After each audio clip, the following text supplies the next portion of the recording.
ఈరోజు మనము ఈ విశ్వావసునామ సంవత్సరంలో నెలవారీగా రాసుల యొక్క ఫలితాలు తెలుసుకున్నాము. ఈరోజు మేషరాశి వారికి ఈ నెలలో ఎట్లా ఉంటుంది? ఈ మేషరాశి వారికి 3 నక్షత్రాలు ఉంటాయి. ఆ 3 నక్షత్రాలు ఏవై అంటే అశ్విని, భరణి, కృత్తిక, 1వ పాదం. మరి ఈ మేషరాశి వాళ్లకు ఈ నెలలో శుభ ఫలితాలు బాగా ఉంటాయి. ఈ నెలలో మేషరాశి వాళ్లకు ఇంట్లో శుభకార్యాలు కూడా నెరవేర్చుకునేటువంటి అవకాశాలు ఉంటాయి. పనులు కూడా బాగా జరుగుతాయి. పనుల యందు కూడా లాభం ఉంటుంది.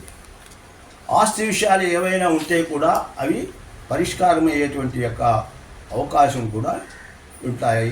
ఇంట్లో శుభకార్యాలు కూడా జరుగుతాయి.